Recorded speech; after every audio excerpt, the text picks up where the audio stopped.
Welcome. It's great to have you all here with us today. We're just going to wait a couple more minutes as folks join us. As we wait for folks to join, if you can make sure your name is how you would like it to be in your Zoom box, you can do that by right-clicking on the right-hand side, the top right-hand side of your screen. My name is Kim Igwe, and we will get started here in just a moment. It's great to have all of you here today. If you want to put where you're joining from, I always like to learn about the weather and the location. So if you want to put in the chat, just a warm welcome and where you're joining us from, we'd love to learn a little bit more about you.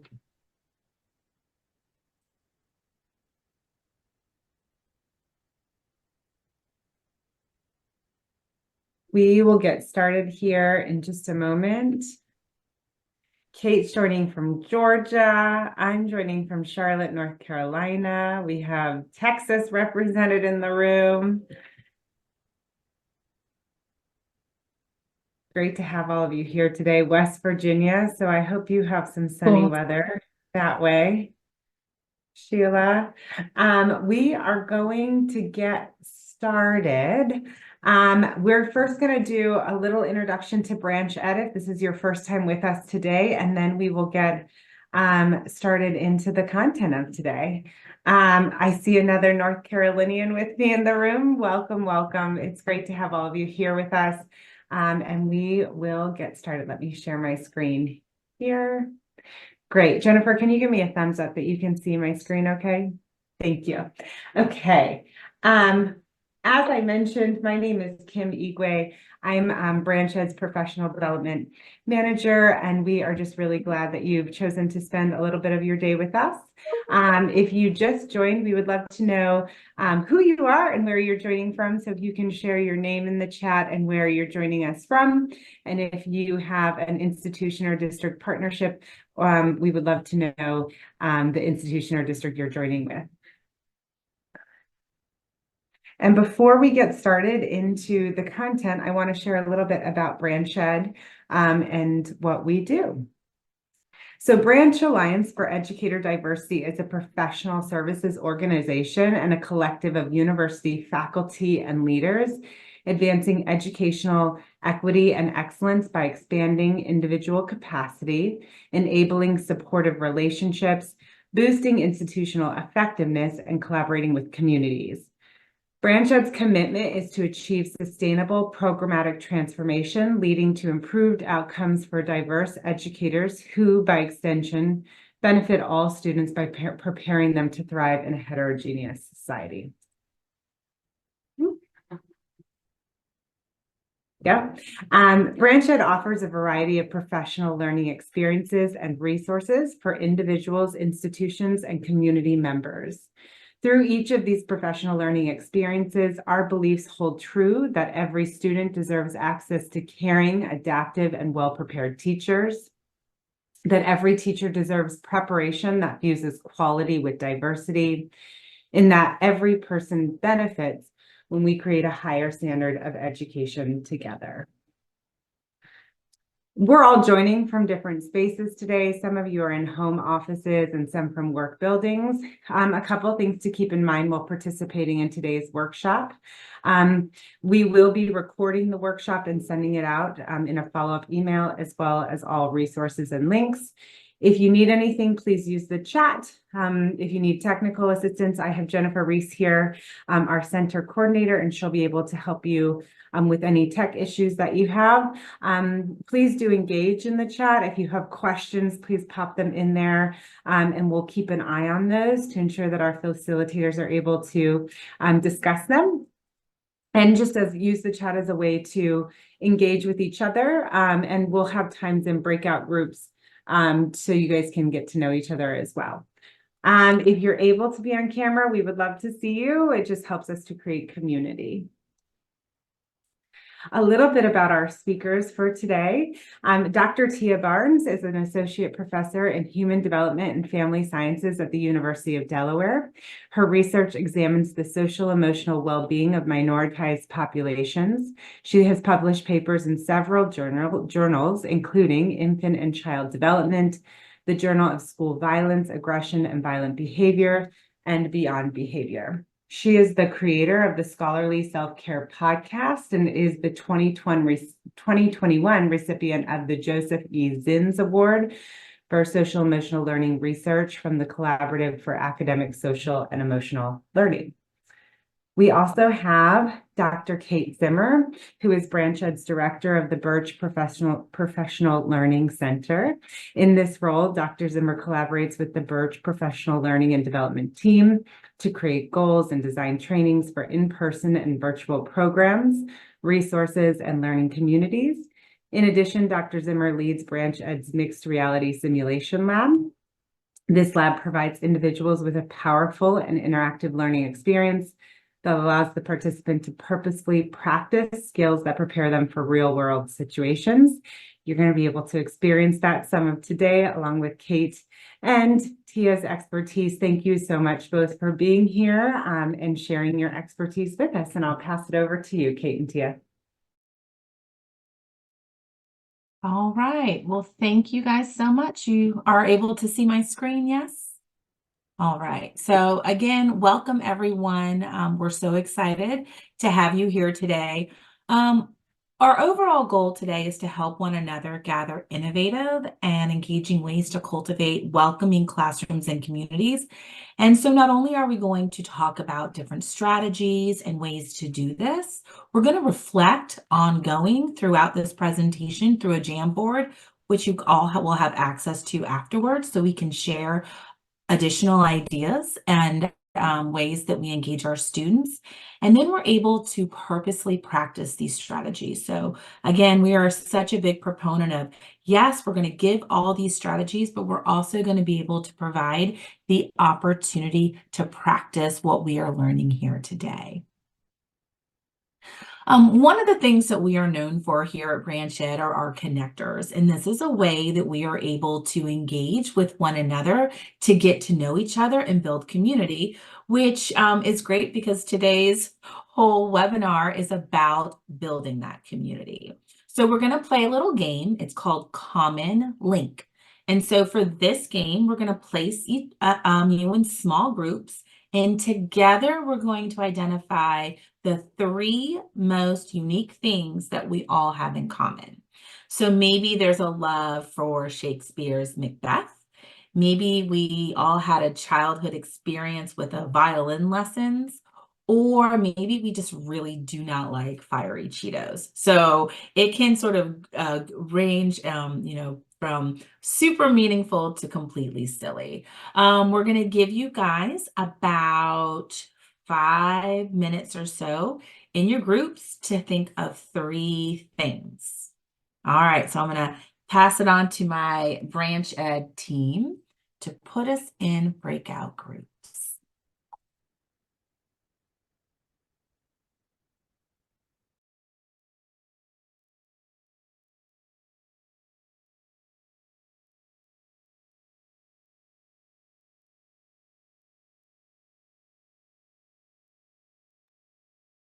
I'm going to go to, I guess, room 1. Does that work? All right.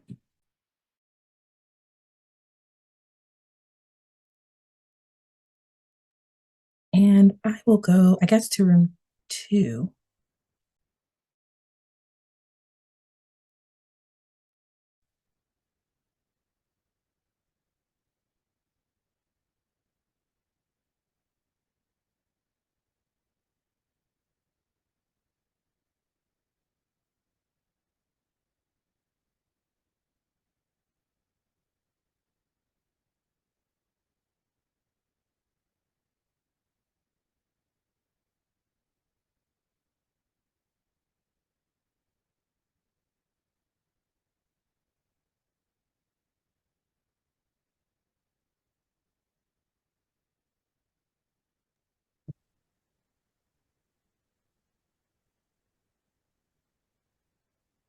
Do you want to give them a warning at 1:50? I think we have 6 minutes in here, right, Jennifer? Yeah, Should we give them a 1-minute warning? yeah. I have it set for a 1-minute warning. Yeah, cool. It won't be quite 1:15. I'll just go with the timer. Yeah, and even a little less maybe because there's so few in the breakout There's a room. few people, Yeah. but fortunately they do have facilitators, so that makes it easier. Yeah. I love your earrings, the celestial Oh, thank you. detail. Olivia said I should wear them for today. And She was right. they keep getting lost in the Zoom box. Yeah. Told me I should look fancy. Did we lose one person when we went to Yeah. breakout room? That person arrived and immediately we went into breakouts and that person left. Yeah. We do have Patty with us as a quiet observer. I am. I just wanted to come in for as much of it as I could, but I've got another meeting I have to go to, so. Thanks for being here. I don't understand the Kim clarified and then you said Simon clarified. What, like, I don't have any the reason I was asking is because I couldn't log in to the staging portal because I don't have any access to anything. So he clarified that in his response. That oh, the reason I couldn't see everything. So his response clarified it for me. So I'm not sure. That's what I was I don't like, have a question for number talking two. Yes, I'm number two, I understand. and then because I don't can't have- believe that there was already a privacy policy. Hmm. Did you see it? Oh, well, I saw Branchette's privacy policy Right. on our website. Yeah. Right. Which I was like, where did that come from?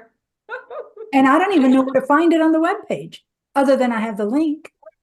Right. But I also I'm going to admit this one. Oh, There we go. okay. As I was reading it, I was thinking, is this the most up to date, or do we or is this standard language for every website? That's what I didn't know. Yeah.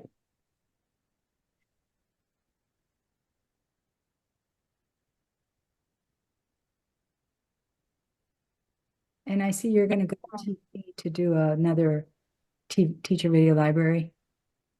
Yes. Yeah. I'll make that once the library is, oh, wait, say that again, Patty, for the teacher video.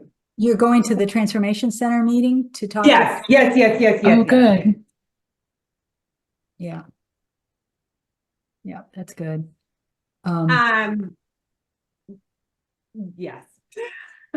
I have accreditation questions because Donna just sent me back stuff. That's where my mind's been all morning is under accreditation. I'll get there this afternoon with you, Patty, to see what you think we should Did do. you say Cassandra sent you some stuff? No, Donna sent me the room checklist. Oh, okay. I have questions or not. It will cover what we need. Great. Jennifer, are you seeing this from Kate? Yep. I'm just going with my timer. Yeah. Though I think Kate is indicating she's ready to Yeah, I think it's probably wrap it up. Okay, we have 30 more seconds left, so I'll go ahead and give them their 1 minute.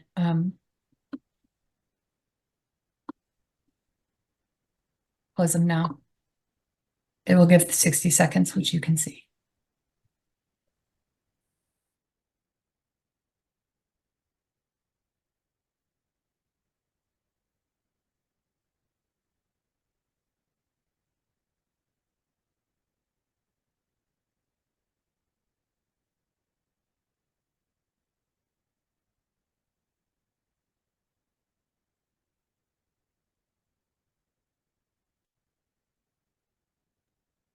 Looks like good conversation if nobody's back yet.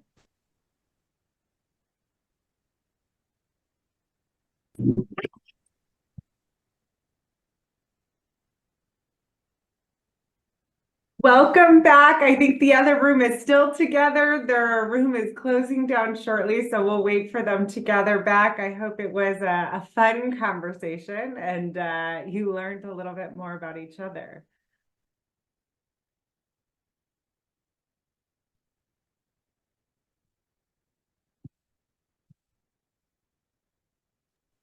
Great. It looks like everyone's back with us. Wonderful. So I hope you all had a chance to get to know one another a little bit better. We're going to take some time now and just share out in the chat. What are some of the things that you found that you had in common? I felt that was harder than I anticipated. I don't know about you guys. That was a little hard. Just get, like starting that conversation going. Hmm. Our group was on it, I Oh, think. there you It was, go. yeah, I was kind of like, well, what do you like? We just kind of just jumped into it and just started talking. And I think we ended up probably with more than three. You guys are definitely overachieving. I like it. But I want to definitely give them a chance to share in the chat. Oh, so Rose and I, so this was from Christine. Rose and I both worked with the Teacher Education Accreditation Council, and Kate and Christine both know me. Very good. I'll share one for my group while I give them a chance to share as well. One of the things that we all had in common is that we all have siblings. Oh, okay. There you go. I like.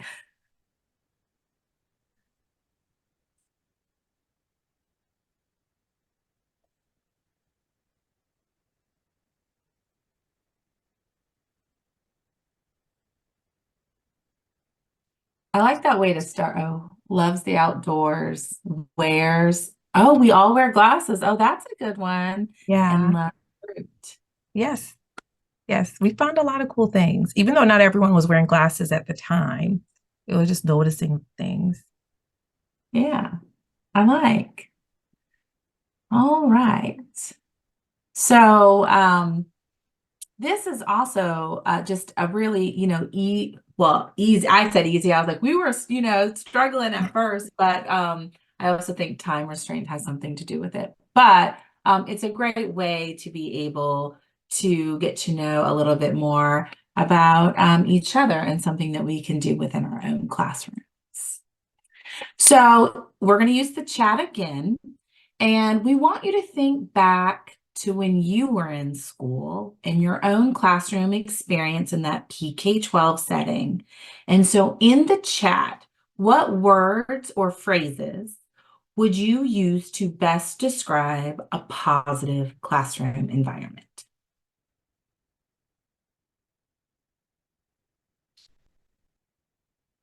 So add just a few words or phrases, maybe an experience within the chat.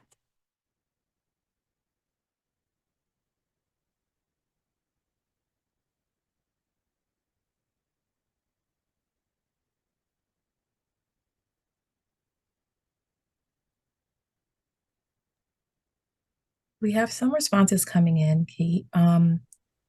One is Melody says a sense of belonging. Rose says caring is one of the words. Sheila says student engagement. Mm-hmm.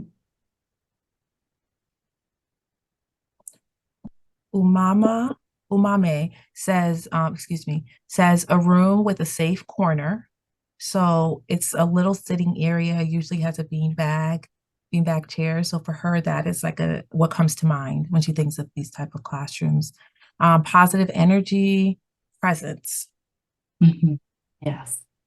I agree with all that. I remember Miss Korea was my second grade teacher. One of my favorites would start the day with a hug. She, she would always talk about her family. She had a great sense of humor, which, if you know me, I love a good sense of humor. So those are things that when I think about back to my experience. Also encouraging students to express themselves. Absolutely. So, oh, go ahead. I was just saying, those are all good ones. Yeah, I agree. And ta-da, align with what the research shows. So, when we're talking about that PK-12 setting, it's that sense of belonging. It's warm, open, engaging, have high expectation, and is organized. So now what we want you to do is think back, because we're a majority of us here are teacher educators. So if you're not, just think back to maybe a course that you took in the college setting. But if you are a teacher educator, think back to your own courses that you have taught. So in the chat, what words or phrases would you use to best describe that positive classroom environment?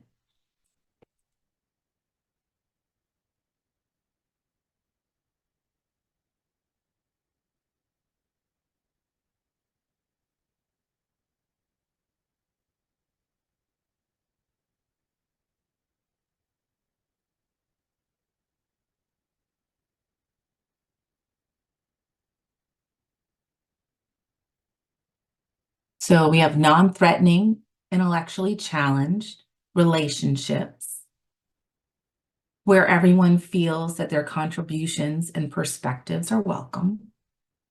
Those are all really great. Non-judgmental.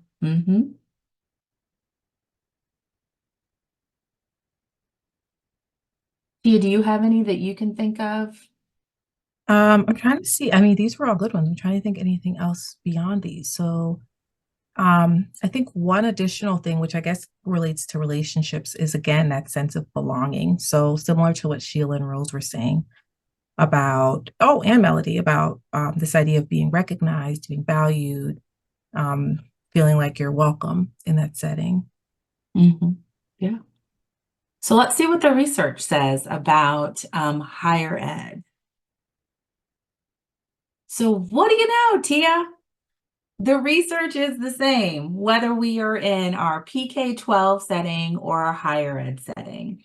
That positive classroom environments and communities, again, create that sense of belonging, that warm and open space, engaging, high expectations, and is organized. So we did that today to sort of show that oftentimes, we talk to our teacher candidates a lot about this is how we create these environments, but are we doing that within our own classrooms? What are we doing? So in the Jamboard, we had talked about earlier when we were introducing that throughout this webinar, we're going to reflect on our own teaching. And this way we can have we can add to our own toolkit as teacher educators. So the first slide in the Jamboard, when you click the link in the chat, are what strategies are you currently using to intentionally create and support a positive classroom environment in your courses? So we're just going to give everyone a few minutes to jot down on this Jamboard what strategies you're currently using to intentionally create and support a positive classroom environment within your courses that you have taught or are teaching. So I'm going to stop sharing so we can pull up the Jamboard.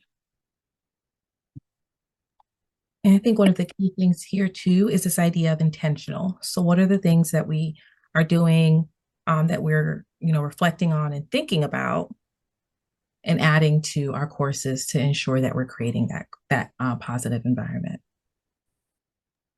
So Melody, I see yours here in the chat. What I'm going to do is I'm going to copy it over to a Jamboard just so folks will have access to it later as well. So there's a link to comments up that says share in the Jamboard here. If you click on that link, it'll bring you to the Jamboard. I'll add this one, but just so you know where to access it as well. And these are great ideas. We're just going to give a few more minutes for people to jot down their thoughts, and we can take a look at them in just a moment.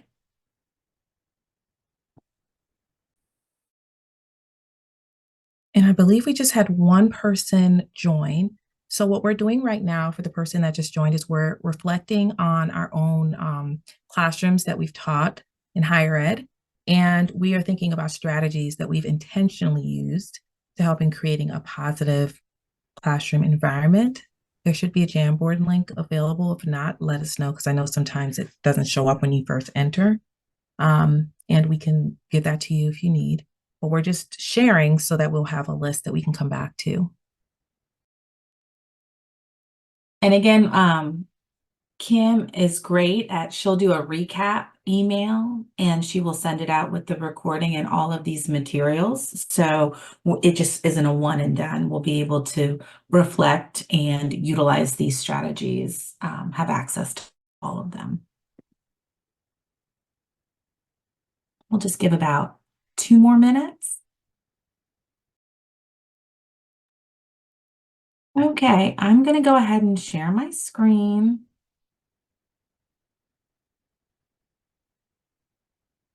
So you guys can see. We have treat all students with respect, value their contributions.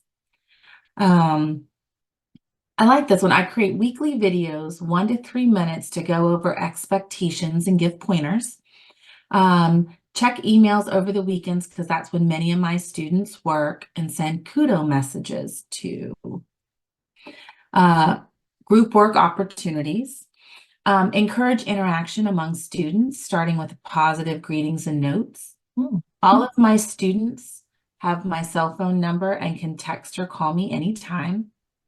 Using active listening to clarify students' ideas and contributions. Not allowing my own opinions to affect my responses. Midterm review to see what students like and dislike about the course or recommendations they may have. And start with a self-introduction so I can know each student individually and their peers can interact with them. I think these are all really great ideas. I know oftentimes I taught graduate level courses in my previously before Branch Ed.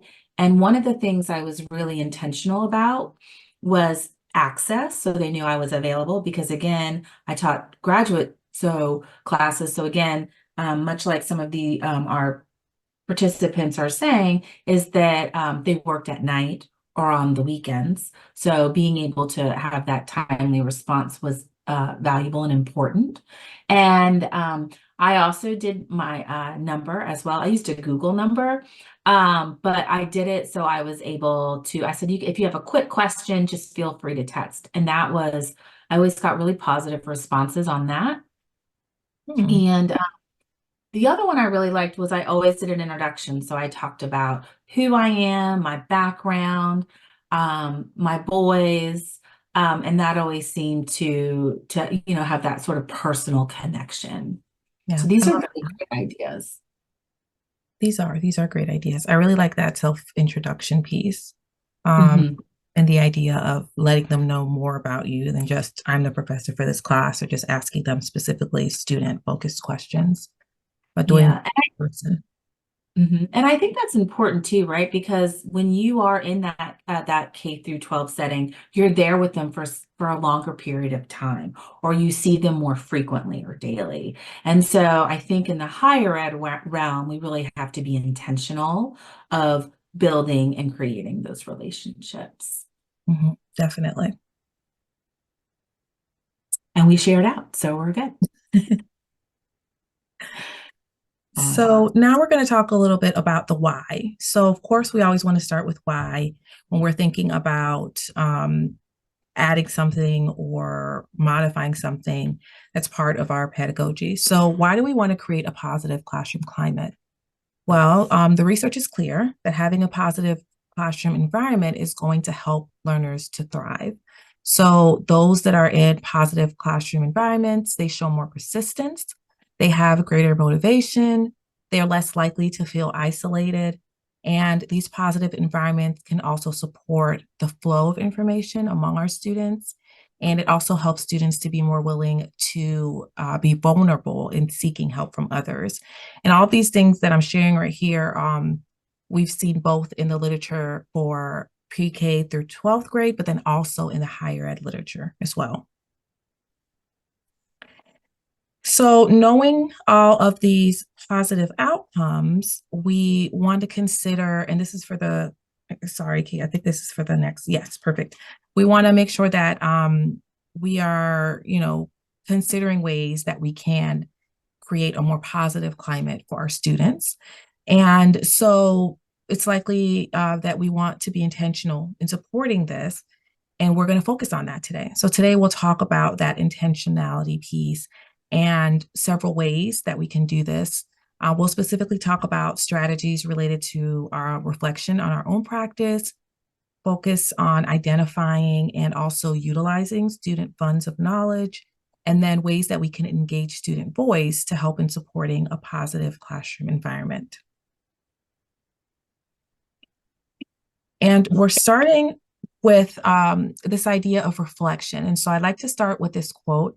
It's one that I come back to time and time again as I'm thinking through possible changes that I want to make, or changes that I want to make either in my students or in my own children. So it brings me back to the idea, if there's anything that we wish to change in our students in this case, or our children, or our spouses, or our best friend, etc., we should first examine it and see whether it's not something that could be better changed in ourselves. And so one of the reasons that I love this quote by Carl Jung is that it brings that focus back to what we can control, which is ourselves and our actions and the way we view situations. And so one of the key ways that, or one of the key things we can do to support in that is the use of reflection strategies. And so these strategies we have a couple listed here that you could use. One is the idea of goal setting and self-assessment. And so with this, one of the strategies could be that you take some time to consider your current classroom environment for those of you that are currently teaching this semester, or if you're not teaching, consider the last course you taught and how would you describe that particular classroom environment. The second part is to consider what an ideal classroom climate would be for you. So considering where you currently are and then what that ideal is, what could be some steps that you could take as an educator to move from where you are to where you'd like to be. And so once you've reflected on that, you can then have an idea of particular goals that you may want to use that you can measure over time to help you move in the direction that you'd like to. Reflective journaling is also something that we can incorporate, and we can actually use reflective journaling to help with that goal development, because that will give you that opportunity to really write things down either on paper or on a computer screen or somewhere where you can then go back and review it and really have time to examine and consider what's happening in terms of thoughts and ideas and feelings, etc. And so it also helps you, in addition to goal setting, reflective journaling, to also reflect on any struggles or successes that you may be having as you are adding and making those intentional changes to move from where you currently are to where you'd like to be in terms of your classroom environment. Student feedback is also going to be key for this. I know that several folks mentioned student feedback, or at least one person mentioned student feedback when we were looking at the Jamboard earlier. But with student feedback, this is going to give you an insight into what your students are thinking. So even when you're considering your current classroom climate, you may want to ask your students. So ask them to reflect on what the current environment is like in your classroom, and also on what the relationships are like in your classroom. And you can use that to help you in your goal setting. You can also have them reflect along the way so you can see your progress toward building in particular areas that you've set goals for. You can consider asking for feedback throughout the course, like a previous, like was mentioned in the Jamboard, someone mentioned the idea of asking for feedback midterm, just to kind of see what students are liking and not liking about the course. I think that's a great suggestion to use, because this allows you to make changes throughout, while the students are still with you during the semester, as opposed to just getting the feedback on your evaluation at the end, when yes, you can make changes for the next semester, but the students that, were with you that semester really missed out on that opportunity. And then another suggestion is to consider recording and reviewing your teaching practice. So this semester I'm teaching online. And so for me, that is just simply reviewing my videos, seeing how much participation I had, what were some of the, strategies that I used. For those of you who may be teaching in person, you could also record your class in person, and then use that to make note of any practices that you're using that seem to either help or hinder you toward the goals that you're hoping to get to. And I think this is great, Tia. And we're actually going to be throughout this webinar giving some really unique ways to sort of do each of these as well. So stay tuned. So with that, thanks for sharing that, Kate.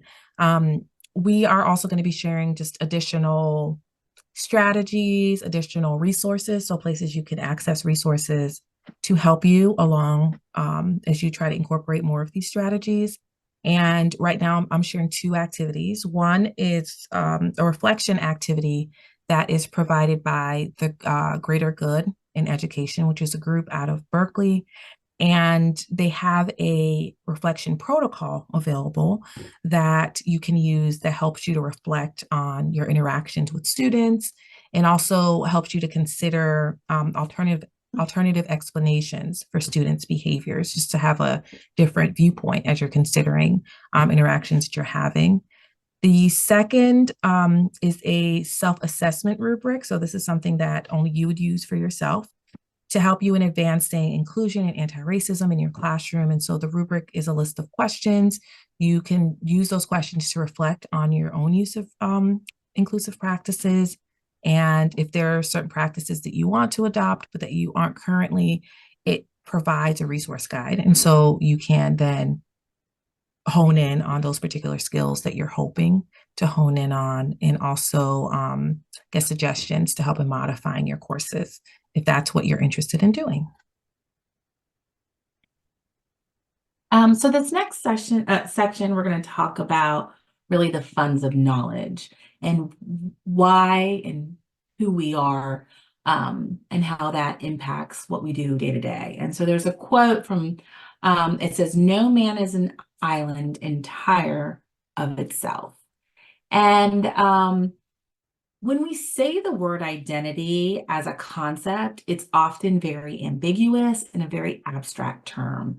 There's no real general agreement about what identity is and how it's constructed. But what we do know is that human beings and their social worlds are very complex and interconnected. When people discuss their identity, they often discuss themselves through the way people see them. Oh, Kate plays sports, or she has 3 boys, those sort of things. Or through artifacts or resources in their social and cultural worlds. So some of these artifacts may be visible or invisible. And I think we talked about that when we did our little connector at the very beginning. And these artifacts, whether visible or invisible, come with a set of meaning and practice that we embed in our lives.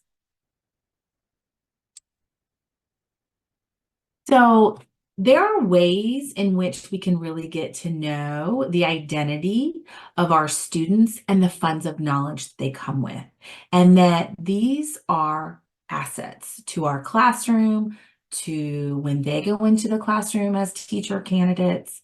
And oftentimes when we work with teacher candidates, we tell them, go visit the homes, explore the surroundings, conduct interviews in order to detect, the community around them, the family structure, what household activities do they do? And we really want to support them into getting to know their students' academic and personal background. But if we are being reflective, as Tia was talking about previously, are we doing the best job as teacher educators to model these strategies? Are we taking the time to get to know our teacher candidates' life experiences? Are we getting to know their own skills and knowledge that they use to navigate every day in that social context? And how these impact how they view and see the world. So in the next couple of slides, we're going to talk about some ways that we can model for our own teacher candidates how to get to know our students, and so they can do the same.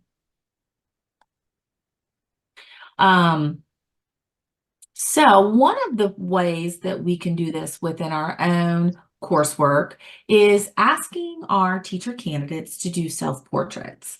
Self-portraits really provide the opportunity to explore students' strengths, growth areas, and own personal voice.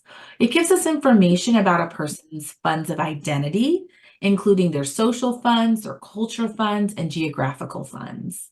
And once students have completed their self-portrait, we really should take the time to create that space for them to share their work with the class if they feel comfortable in doing so. And again, I think we talked about really creating that sort of safe space where people feel that they are able to have open conversations and really talk about who they are. And so this can be done through a gallery walk where students display their self-portraits around the room, or through more structured sharing sessions in which each student talks about their self-portrait. So overall, we want to use this as a springboard for discussions. We want to ask students to share what they've learned about themselves through the process of creating those self-portraits. You can also share your own observations and insights based on the self-portraits. So depending on what you've gained from these self-portraits, you can do follow-up activities to explore topics of interest or any concerns that may surface. And so it can be done through prompts, small group discussions, or individual meetings with the students. But by utilizing these self-portraits as a tool, we're really getting to know our students and can gain valuable insight into their personalities, interests, and perspectives. And that will help us better support them academically and emotionally through the time that we have them. Another activity is called the significant circles. And this technique comes out of counseling and therapy sessions, and it helps individuals explore different aspects of their lives. So in this case, it's been adapted for the educational setting to get to know our students on a deeper level. So this task consists of asking our teacher candidates, or them asking their PK-12 students, by taking a single representation of their most important objects, activities, people, institutions, hobbies, and it involves the person drawing a circle and placing it within different objects, activities, and how important or significant they are. Those that are nearest the middle of the image are most important to the subject, and then it goes out. Through this activity, you want them to be able to be as creative as possible and as much detail as they would like to provide. They can do this through symbols, colors, or words. And then once they've completed this significant circle, again, creating that space to be able to share their work. And you can facilitate discussions like, what aspects of the significant circle stood out to you? Did anything surprise you about what people included? And do you think your significant circle reflects who they are as a person? So really providing a very structured yet fluid way of allowing our students to be able to express themselves. This one is really interesting as well. This is called the Funds of Knowledge Matrix. And Jennifer is so graciously going to put this toolkit in the chat for you to use. And this is a way to make it easier to document the funds of knowledge that your students are coming with. And it can also help teachers, candidates, or teacher educators really record their observations and potential classroom ideas. So this can be something that is utilized throughout the course or the school year. And so you can record observations of students' interest, activities, skills, and once you know kind of what they're doing. So for instance, the one example they give is, selling vegetables at a flea market. Then you can identify what types of funds of knowledge academic category will best apply. So maybe you can bring that into economics or mathematics. But it provides ways to brainstorm, to integrate, to truly take these funds of knowledge and integrate them very purposefully in how you conduct a class. But I really like this because it provides just a very nice way to capture that activity. And also, I just want to, anytime you guys have questions or want some clarifications or discussion, please feel free to put something in the chat. We're happy to engage that way as well. So, Tia, I'm going to pass this one on to you because you've utilized this before in your setting. Yes, definitely. So this is this idea of getting to know you through a survey is definitely something that I like to incorporate in the beginning of the semester when I'm trying to get to know my students. I found it especially helpful when it's a new cohort that I really haven't had a chance to connect with yet. Also, I do teach a course that is across the university. So one of the minors, we have a minor that's pretty large. And so we get students that are across different colleges. They are, everywhere from freshmen to seniors.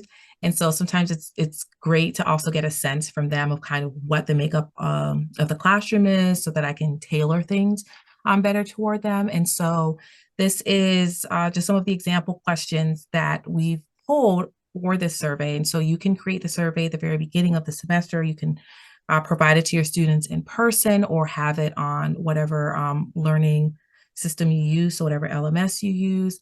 And just these are some of the example questions. So things like, what do you want to get out of this course, just to help you in making sure you're creating activities that are engaging to your students. Do they have any concerns that may stop them from being able to fully participate? What do they prefer to be called?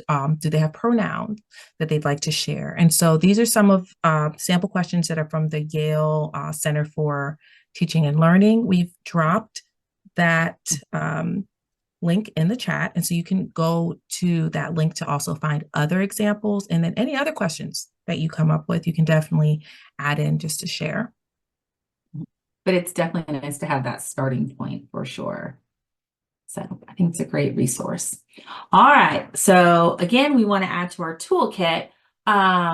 Jennifer is going to put our Jamboard in the chat.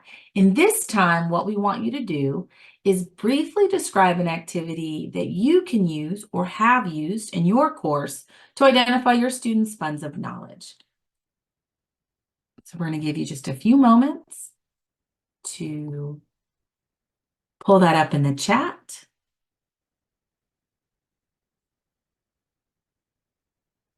And you'll click on slide 2.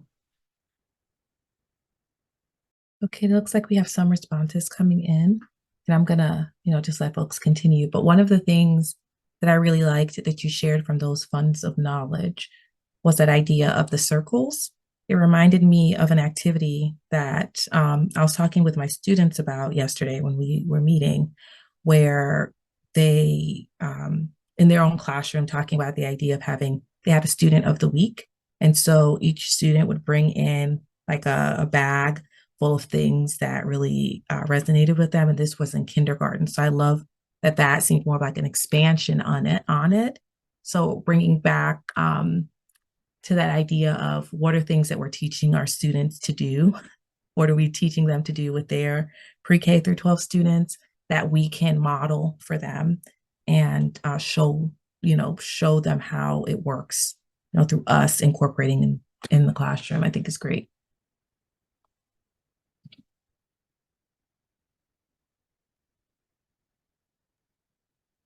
Here, and I will share my screen so we can kind of see what's going on here. I was looking up a 3-2-1. I was like, what's a 3-2-1 exit ticket? 3 things you took from the class. Yeah, I don't remember what the 2 is. I don't remember. That's what I was looking because I remember I was like, oh, I like the 1 because it shows you like a question that still might need to be answered. Yeah. So we have, I teach online and use VoiceThread as a means for students to share their experiences.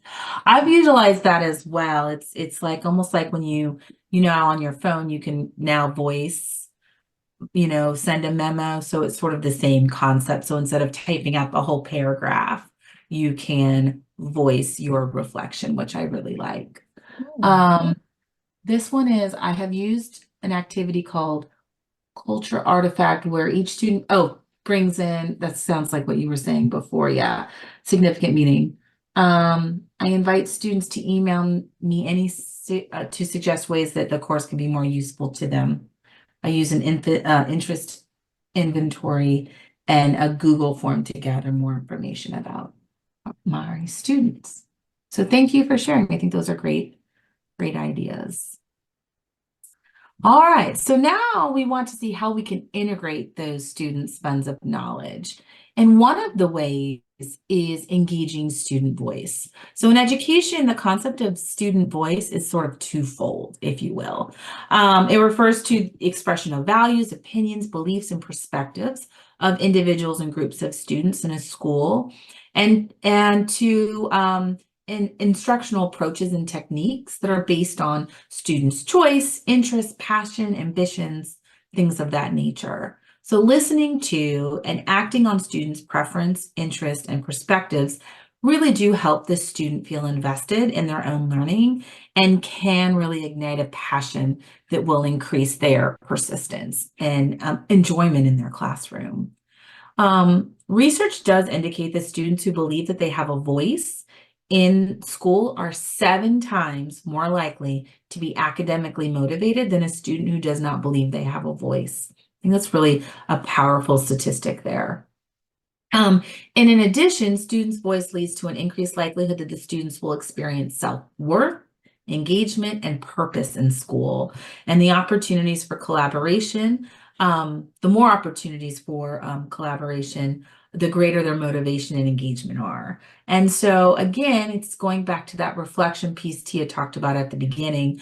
How much student voice are we providing within our own setting and courses? And there's a wide variety of types of student voice, if you will. There's the very formal one, which is more like organizational systems, leadership, governing processes. So think like student organizations, advocacy groups. Those are more formal ways for students to have voice. Informal is when we can invite the teacher invites the students' ideas and opinions. And we're going to talk something about this. It's called pedagogical partnerships in a few. We have the instructional student voice. So this really applies to what sort of instructional materials might we want? What kind of format would you want to complete that assignment in? Would you rather do video, essays, so on and so forth? There's the cultural voice. So are their perspectives represented in the classroom materials and readings and activities that we are choosing? So, and then evaluative. So students are able to give the feedback that might effectively change in future decisions. So I think like the midterm review or having, I think somebody had put, that they have that open invitation of what's working, what's not working, allows that to happen as well. So one of the things you had heard me talk about, we sponsored a project here at Branch Ed called Pedagogical Partnerships, and I thought it was one of the neatest projects that we've sponsored. So pedagogical partnerships allow us to learn about our students' experience within the classroom. So what you do is you take a former student that has already taken your class, and together you sort of co-construct the course. So it might be, for instance, we did this with 3 institutions, and we sponsored a teacher educator and a teacher candidate sort of team or dyad, if you will. And what happened is together, they selected a course that the teacher candidate had already taken from this person, and they had a goal. So one of the goals was, I want to embed more technology. I want to have more engaging activities. And so together they co-constructed sort of a new course, if you will. And I mean new as in like innovative, or they took ideas and they sort of revamped the course. So we're not messing with key assignments or assessments or objectives, but how do we create whatever the goal is? Another goal was they wanted, it was a early literacy course, and they wanted to embed more bilingual language within the course.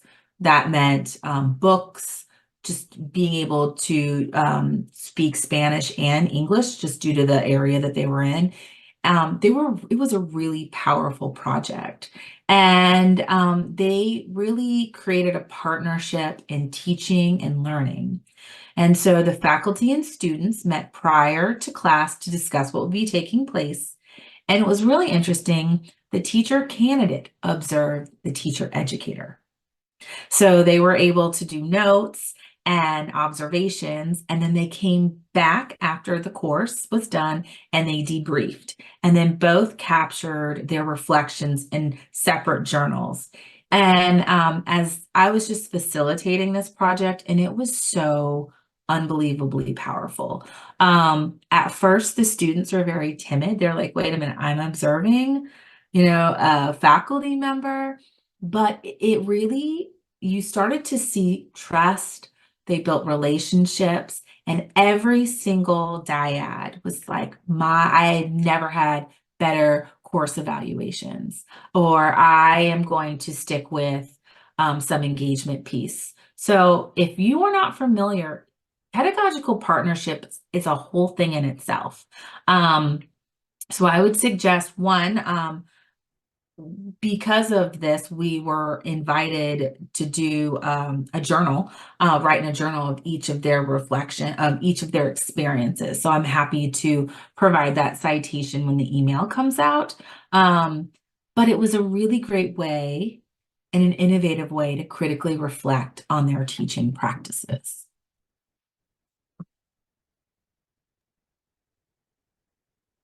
So that was great, Kate. I definitely want to learn more about that. So I was like, man, I wish I had this when I yes. was a teacher educator. It was really powerful. Yeah, I'm really curious about for the students, like the pre-service teachers, how it really like influenced them as they moved into their own teaching practice later. So this is a second example of a strategy that can be used, and this is the idea of taking learning outside of that classroom. So we know that teaching is a very applied field. We want our students to not just take in the knowledge, but then be able to use it beyond the classroom that they're in for whatever topic it is that we're teaching. And so one of these examples is something that we're just calling Engineering for Fun. That is not the full name of it. And it's a pretty cool project. I wasn't involved in it, but I figured that it might be interesting to share. And with this project at the University of Delaware, we have students in our mechanical engineering program that partner with students in our early childhood education program. And I'm faculty in the early childhood education program. And for those in the early childhood education program, the semester that they're partnering, they're working on topics around like STEM, et cetera. And so these students partner with students in the mechanical engineering program to create toys for young children. And then these toys are then created with guidance from the ECE students around things like developmental appropriateness, et cetera, safety. And then they are prepared and shared out as part of a contest. And we have representatives that come in from Melissa and Doug, so the toy company, for those of you that are familiar, that come out and judge these different projects. And there have been times where these projects have gone on to be produced and available, broadly available. And so I think that that's a really fun and interesting way to take learning beyond just that classroom setting. And I like that, you're cutting across even content and programs too. Exactly. All right, so we have another Jamboard. We would like to know some activities that you have used or can use in your course to engage your teacher candidates So we'll put that in the chat. And give you just a few minutes to write down some activities on slide. We will be on slide 3. So at the top, you'll just click to 3. All right, I'm going to share my screen so we can see some of these activities. This one's, I used to not allow oh, can you see? Hold on, there we go. I used to not allow resubmits, but after midterm feedback, I allowed a resubmit for a missed assignment or one that they would like a higher grade for. Design lesson plans, activities of students' culture. Exit notes. Not a class activity, but we're inviting our students to serve on our faculty search committees. Oh, I like that. I like that. I like that one a lot. Every project ends with a reflection section on how worthwhile the project was in the development of their leadership. I like that one too. I use choice boards. Students are introduced week 1 to know it's upcoming, that they have options. Here's another choice board. I've modeled a choice board. The free space is the activity that everyone would need to complete, but they're able to select an additional 2. Design lesson plan and activities of the students' culture. I've used a Socrates seminar for my 6th graders. Students engage in open and discussion about relevant topic and text. They take turns and share. I've done something similar where it was an instructional course, so they were able to select an evidence-based practice. And then they had to model it, the I do, we do, you do. So they had to explain what it was, then they had to model it, and then they had to allow the other students to do it. But the choice was they were allowed to select the evidence-based practice. These are great. I really like them. So thank you for sharing. Yeah, I agree. Those were great. I'm curious now for the exit notes. Yeah, That's we can similar to that 3, 2, 1. Did we ever figure out what the 2 is? Yeah, but when we go to break, I'm going to Google. If whoever put those in for the exit notes, please feel free to put in the chat what the 3, 2, 1 is so we can share that out. All right, so now we're going to talk a little bit about how we can build those positive relationships with our students, because it's very important that we're building these positive relationships both in pre-K through 12th grade and also in higher ed, because it promotes student engagement and learning. And I know engagement came up before as part of our positive climate. And it's also going to play a part in students' social and emotional well-being overall, for regardless of those age groups. So luckily, there are many studies out there that explore this topic further and have asked not just performed observations of what's going on or asked educators what helps in building relationships, but have actually asked students specifically how educators can build better, more positive relationships with students. And so from all of this literature, we now know that in order to build these positive relationships, we first need to establish personal connections with our students. And so the idea of seeing our students as whole people, which I think several of you have alluded to that idea, with things like realizing your students may be, working during the day, and so providing opportunities for them to contact you nights and weekends is one. Also, as educators, leaning into our vulnerability. I mean, when you think about learning, you're asking someone to be very vulnerable, to admit that they don't know something, and to really depend on you to teach it to them. And so realizing that in order for us to really expect our students to be vulnerable to us, we also need to have this reciprocal vulnerability and be vulnerable to them is important. And so I'm trying to think, one of the ideas that came up earlier that I think really connected with that was the idea, Kate, that you talked about earlier with that co-partnership. So having your students really help you and observe you. I mean, that is really allowing yourself to lean into that vulnerability with your students. And also other ways that you can do this is as you're working and talking with your students, it's fine to, admit when you're wrong to things, or to tell them about times where you didn't necessarily do something in quite the best way, right? So perhaps you're teaching about a subject, but you talk about your first year and how you completely messed that thing up and how maybe you got better over time. But allowing them to see you as a human and as someone who also makes mistakes will help them to want to be more vulnerable with you and open up. Also, showing concern when your students are facing challenges, whether it's academic challenges, challenges with family, challenges, thriving in the classroom environment. So just showing that you are concerned about them, and also making sure that your students feel cared for and supported. So this could simply be doing, check-ins with your students. If you notice that they've been missing for a while, checking in to see kind of what's going on, is there anything that we can do to support you?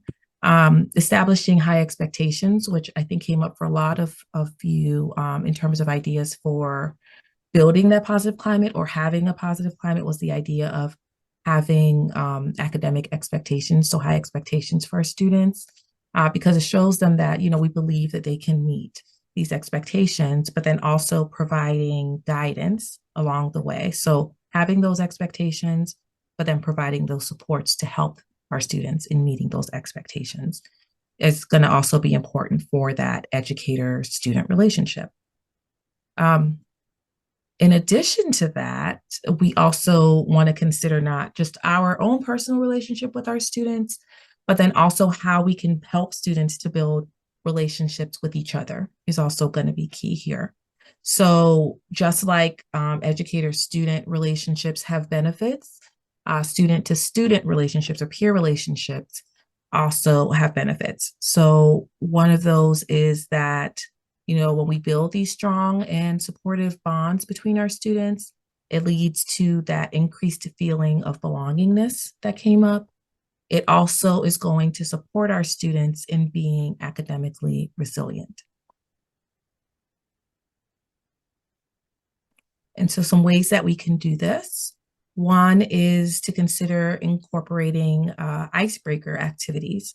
So I know many of us likely include icebreaker activities at the beginning of the year when our students are first meeting one another, but possibly continuing to do that throughout the semester will give students, more of those opportunities to get to know one another. So for those in like the pre-K through 12th grade, possibly considering something similar to like a morning meeting or something that you do at the very beginning of class. The same for those in higher ed. Maybe at the beginning of class, you start with a question of the day or something that allows your students to get to know one another better. So I'm thinking about how we just did that icebreaker at the beginning of this session, where we asked folks to get to know one another better. And even from that, I, learned a little bit about several of you that were in my group. So imagine if we're doing that each week when we're meeting with our students, how much by the end of the semester they will have connected. Another thing is prompting engaging conversations in our class. So considering how we can incorporate opportunities for our students to engage in discussion throughout our classroom sessions, just to, again, give them that opportunity to share opinions, get to know more about one another. And assigning roles in small groups is also helpful. So first, small groups are helpful in general because we're allowing students to really have an opportunity to work with one another on and do some collaborative learning. But assigning those roles is like our next tier of helpfulness because it allows each student to have a role that they play as part of the group. And so when you think about the idea of belonging, knowing that if you're not there to serve your role, the group is not going to be able to fully reach whatever it is that they need to reach as a goal, is going to increase that sense of belonging because you know that you're important to that group.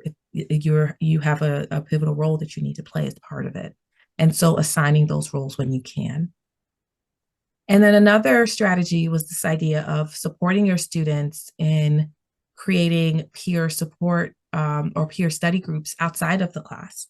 So perhaps they're working on small groups inside the classroom, but then also helping them to create small groups where they can maybe study for exams or work on assignments that are outside of class together to again help in building those positive relationships. And we'll have some additional strategies for you that you can access. We said after the presentation when we have the presentation notes, et cetera, or the presentation PowerPoint, and then some resources sent out just for additional ones. Mm-hmm. And so this next activity, again, will incorporate the Jamboard.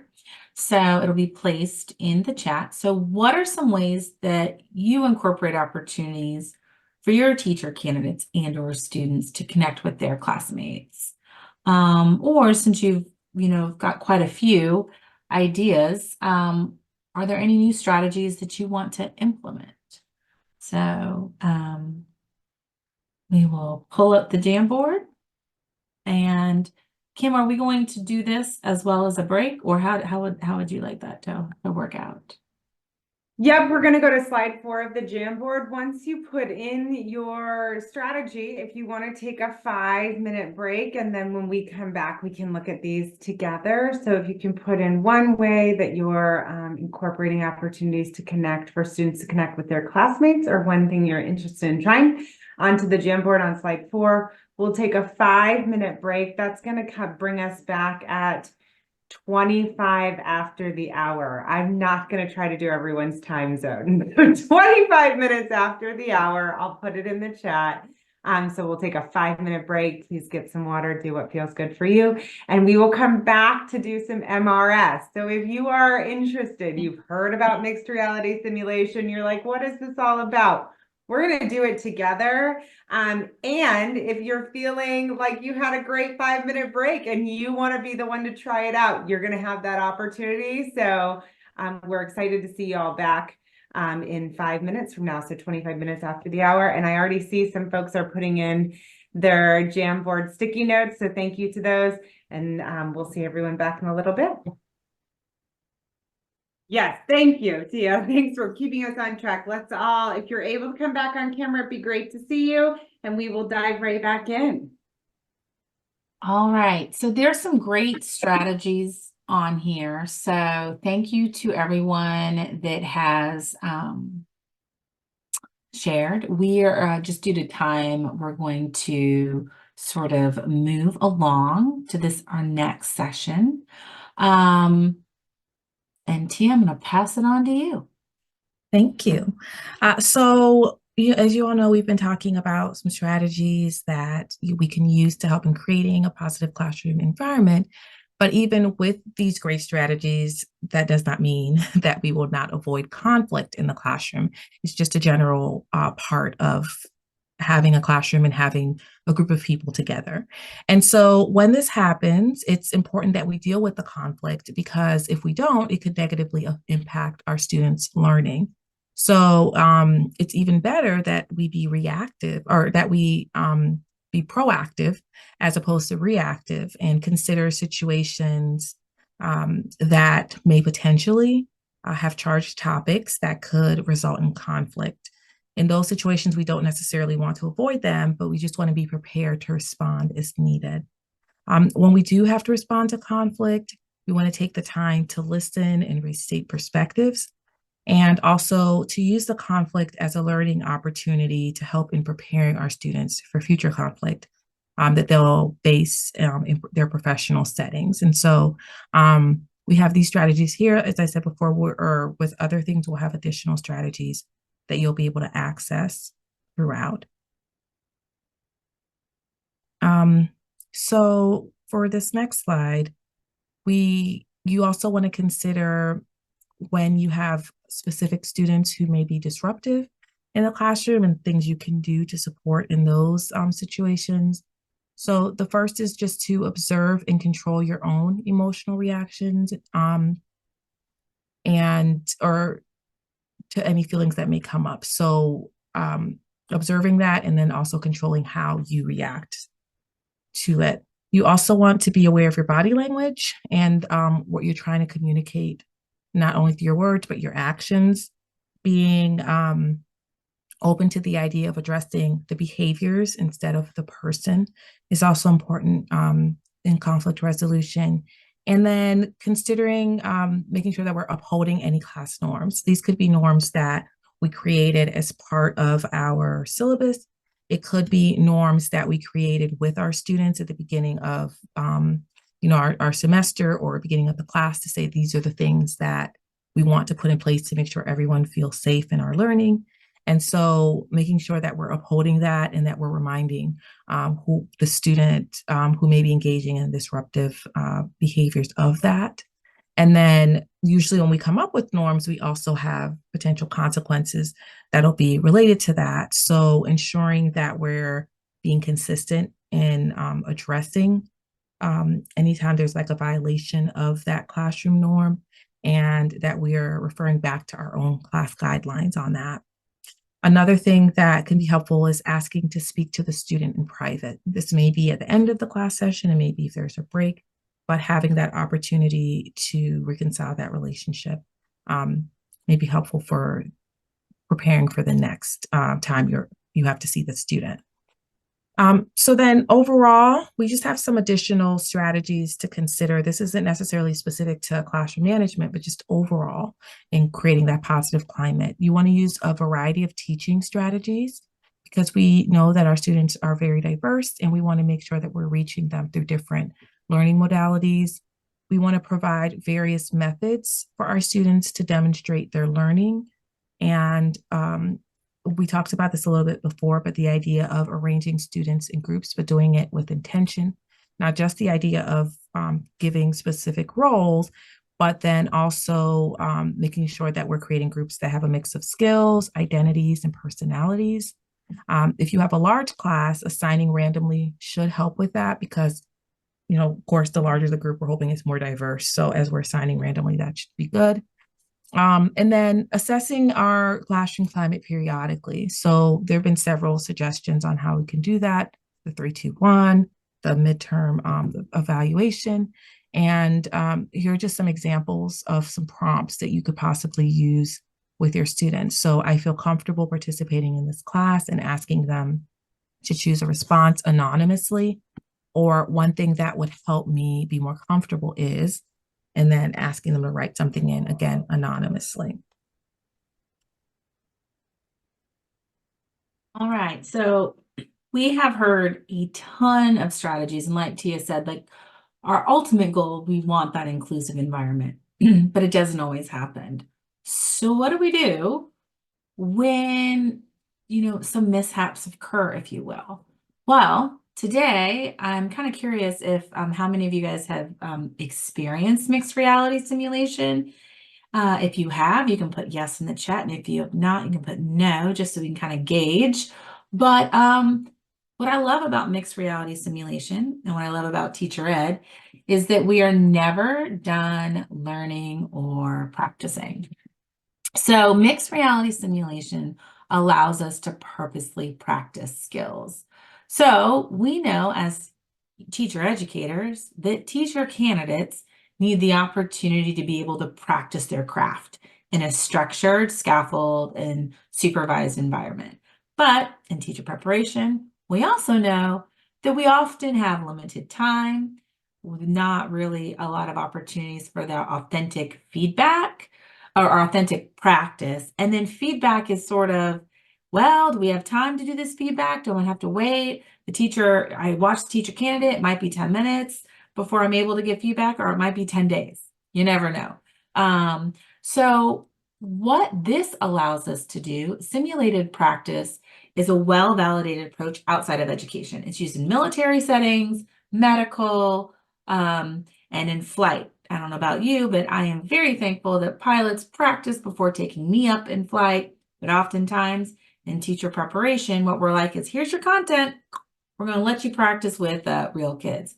Mixed reality simulation is a really nice bridge between that. So we're able to purposely practice these skills. And there's so much research out there to show that when you practice these skills, just like when you exercise over and over again, your muscles get stronger. Same goes for purposeful practice. So we know this in teacher education, teacher preparation, but also with ourselves. Like, we need to practice reflecting. We need to be able to practice these skills.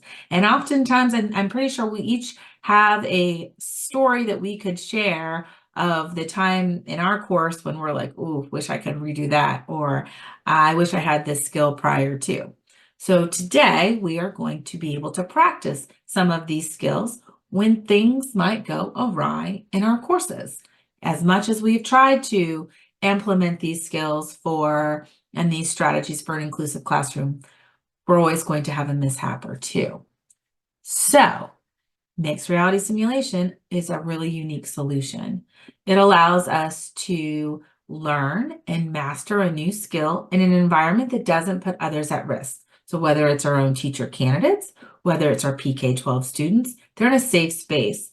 There's a great saying by Dr. Lisa Beaker that says, no students were harmed in the making of our teachers, because we are able to have that really safe space for them to practice. And like you'll see today, you'll be able to go into the mixed reality simulation. We're going to give you a scenario, and you can either say pause simulation if you don't know what to do, get some feedback from peers immediately. We can't do that in a regular classroom. We can't do that in our own courses, but this allows us to do that. So we're able to have a safe space to be able to practice these skills and receive very timely feedback. And we know the more explicit and timely the feedback is, the more successful our teacher candidates or ourselves or the learner will be. So it is your turn to kind of check this out. We've learned all these great strategies. Let's practice some of them today. So this sort of goes along to group work, because we're like, oh, we're going to give our students a choice, or we're going to give them the, autonomy to create this unit plan of colonial American history in their spring seminar. But what do you know? Tensions are running high between this one particular group, Landon, Lisa, and Adam. So despite numerous attempts to resolve their issues, they find themselves stuck in a cycle of argument and indecisiveness. They can't figure out where to go. And they've asked to meet with you, the instructor, to help them effectively collaborate. So this group project has gone awry and they need your help. So I am going to stop sharing our screen, and I'm so excited that this is actually going to be fairly new to the majority of people on this call. So I am going to introduce you to Linda. How you doing, Linda? Hi, I'm good. How are you? I'm doing all right. I like your plants in the back. I haven't killed it yet. It's been like about Nice. 4 months, so I'm here for it. So yeah. We'll see how long it really lasts. So Linda, we're gonna spotlight Linda, so she'll be our main person that we see. And I would love to have a volunteer enter our mixed reality simulation to help Landon, Lisa, and Adam sort of navigate this group work. Do we have a volunteer? And those that volunteer, Branch Ed will actually sponsor 10 hours of mixed reality time. So typically this is a cost, but we're like, we believe in this so much that we are willing to sponsor hours to be able to use. The nice thing about our students is they don't bite. And if you ever at any time feel like you don't know what you're doing, you can hit pause simulation and we can help you out. Do you have any volunteers? Awesome. Okay. So thank you. Yes. Okay. So Christine, again, the scenario is placed in the chat, but again, you're working with Landon, Lisa, and Adam, and I'll even put their names in the chat for you. And I'm going to go ahead and pass it on to Linda, our SIM specialist. Awesome. Whenever you're ready, you can say start simulation, and that will bring up Landon, Lisa, and Adam. If at any point during the simulation you get overwhelmed or you need them to go away, you need a breather, you can say pause simulation, and that will bring us back here. And then when you feel like you're done, it's come to a natural conclusion or you've run out of time, we'll say stop simulation, and that will also bring you back here. So Okay. yeah, whenever you're ready. So what do I say, start? Yep. Or okay. Start? Hello, Lisa, Landon, and Adam. Good to meet you, or I guess I've met you before. Sorry, I'm your teacher. Tell me what's going on. I just feel like we're trying to do this project right now, about colonial history in America, and we're supposed to do this big presentation on it, for our students and create something really innovative. And I want to do something really innovative and new. I want to use different types of multimedia elements, and I really want to make this unit stand out, you know? Um, but it seems like none of my cohorts want to listen to me or really um taking in anything I'm saying. So I don't really know what to do here. Okay, Lisa, can I you? I think that's a little unfair. uh, I think I've been trying to contribute. It just seems like that Landon's not receptive to any of my ideas, and he wants to like do all of this really edgy new stuff and like go on about like social justice warrior, all this stuff. And I just want to stick to something simple and easy, stick to what's been in the textbooks forever, and just like not make it super complicated, you know? Like he's trying to make it too much. We're trying to do too much. Okay, and Adam, tell me what your perceptions are. I don't know. This just kind of seems like a lot. It just my workload has already been crazy, so I'm just here to, help however I can. But I guess I kind of agree with Lisa. Like, I feel like we just need to stick to, you know, what we've been taught to believe colonial America is and all that. We don't need to add anything fancy to it. But that's the thing though, you're trying to stick to the whitewashed version of what we were taught in school. Like, no, we need to teach our students about the real complicated history of America. We're doing them such a disservice if we try to do anything different. So I'm hearing two things. One is that Landon has a view of the actual lesson content to be taught that Lisa and Adam are don't necessarily share. So Lisa and Adam are feeling like you should stick closer to the textbook. Landon's feeling like maybe this lesson could be a somewhat of a expansion or departure from the textbook. Is that right so far? Yeah, And yeah. then I really then want to the make it something important that matters, that sticks out to the students, you know? and then the other thing I'm hearing is that you're also having something of a disagreement about the methods of um, delivering this lesson. That Landon wants to do something kind of ambitious, and Lisa and Adam are feeling more like like they don't want to. How would you characterize it? You would, I think you said, stick closer to the textbook.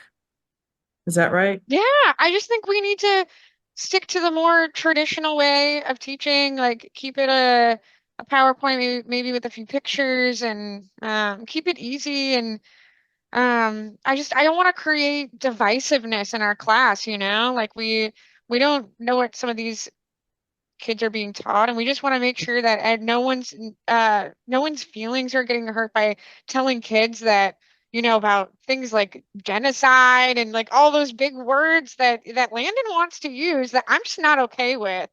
Yeah, Adam, do you need to go and take care of something, or Oh, can we, I had a work email. Sorry. yeah, could I'll take can we care of focus it. on this? Thank you. Yeah, so I think it feels like you have a very different view of what kind of lesson you want to deliver. Lisa, do you feel like there's anything useful in what Landon's saying? I mean, not really. I just think he's trying to overcomplicate it. I don't think I am though. I think I'm just trying to be I'm really trying to do our students a good service here. No, I just think you're trying to make our lives too hard, honestly. Like we could have been done with this a while ago, but no, instead we have to have all like we're not actually getting anything done by continuing to disagree with each other. But you also just aren't listening to me. Like that's what I'm trying to say though. You're not hearing me. I am hearing you. I've heard you 1,012 times. I just don't think that Yeah. your ideas are working. Yeah, Lisa, could you, in your own words, could you tell me what Landon's views are? He's trying to do all sorts of multimedia, like wants to do not just a PowerPoint, but also include like in activities in the classroom and try to make it almost sounds like he's trying to do some like weird experimental like immersive theater thing. You know, it just sounds really over the top, unnecessary, nothing required of us in our curriculum. And also wants to, he said he wants to talk about like the quote unquote like real history of America and talk about the words like genocide and how white people are terrible and how all we've done is do everything wrong and how All right, Native let's Is Americans that pause were so? Just simulation. Let's sorry. pause Yeah, yeah, yeah, simulation. yeah. I don't feel like I'm getting anywhere with these people. I actually, first of all, I just want to say thank you because you came into something that you have no idea about. And it was getting a little spicy in there. Yes, T, I agree. Yes. So I just want to say first, thank you for doing that because I know it's not the easiest thing to do. So I actually, your active listening and having them like what do you think? What are you hearing? What do you think? I think was great. I really do. I think that you were trying to start to navigate, like what's the issue here? And I started to think that there were a couple of things. You pointed it out. Like one wanted, multimedia, try to make things a little more innovative. And then there was since about this topic, it was one thought that it was more whitewash, while the other one's like, well, I don't think the kids need to know that. So there's definitely a more complex issue here. That being said, what are your thoughts about just going through the simulation? Um, I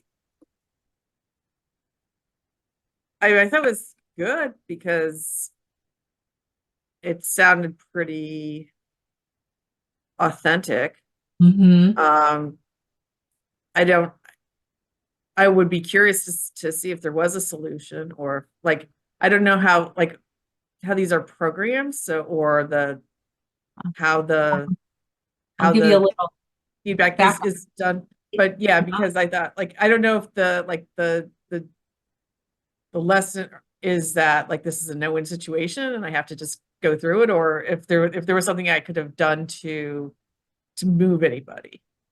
So there's a couple things. So yes, we could have talked about, and we do, let me share my screen real quick. We talk about here some, arranging groups with intentions.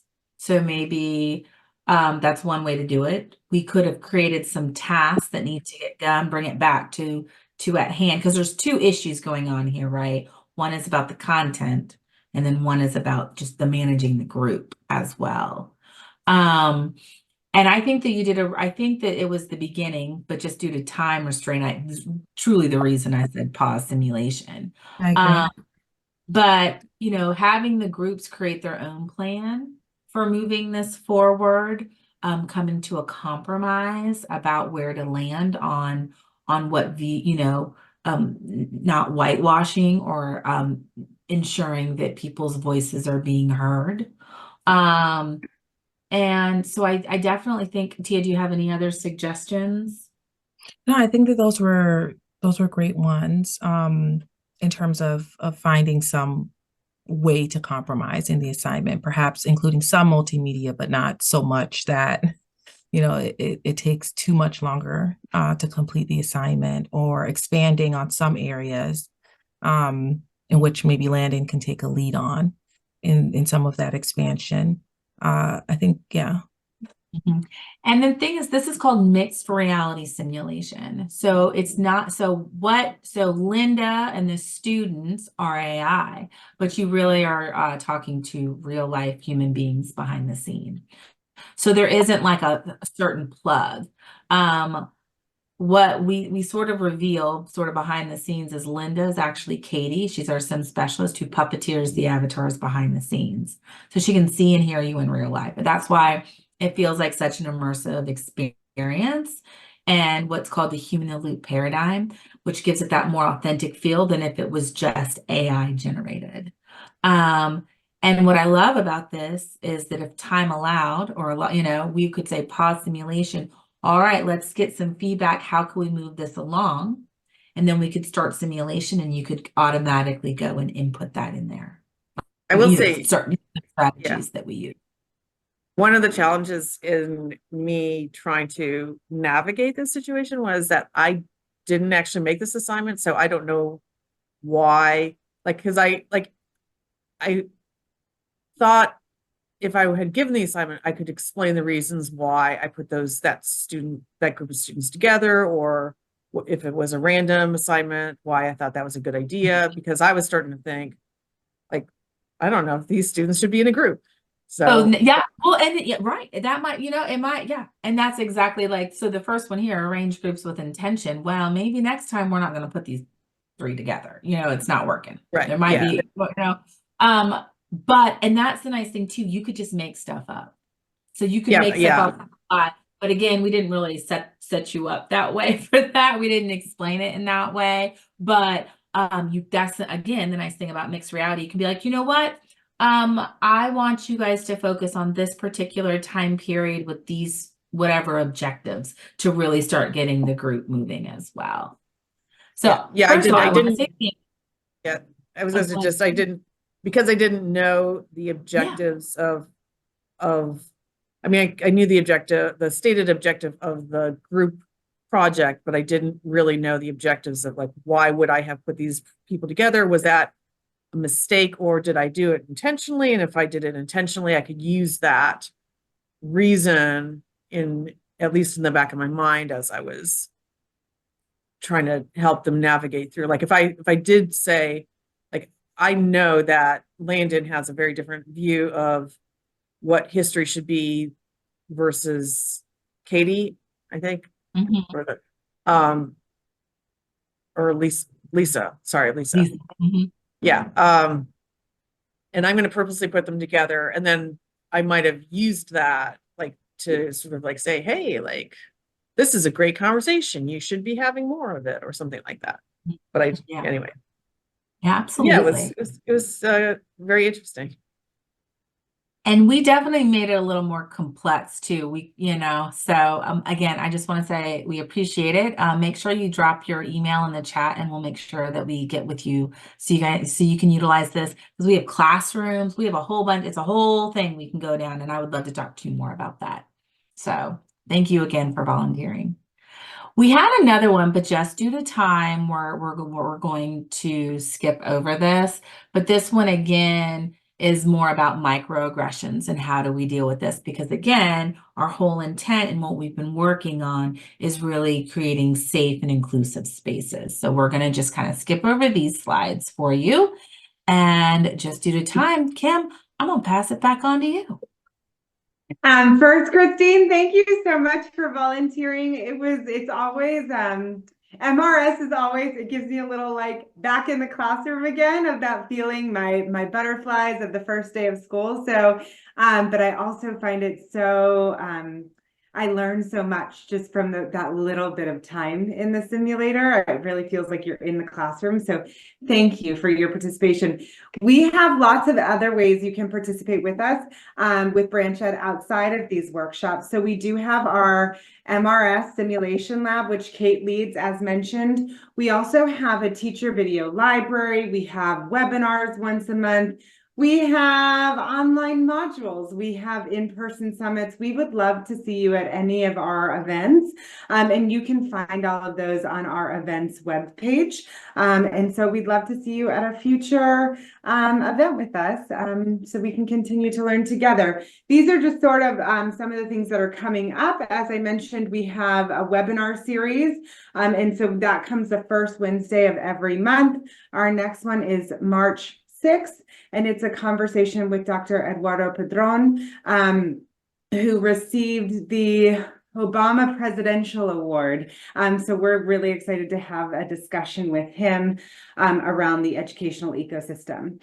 And then we also have some online modules. As I mentioned, we have humanizing pedagogy, equity in education, cultivating equitable learning environments for students, and much more. You can find that all again on our resource portal. And we also have virtual workshops series like this one. And you can see we have a data one coming up. So we would love to see you at another event and continue to learn together. We have a resource portal, as I mentioned, where you can find a lot of our online modules, our teaching video library, and a lot of our tools and resources. So you can visit that by scanning the QR code on the screen, or Jennifer will pop it in the chat for you as well to access some of our materials.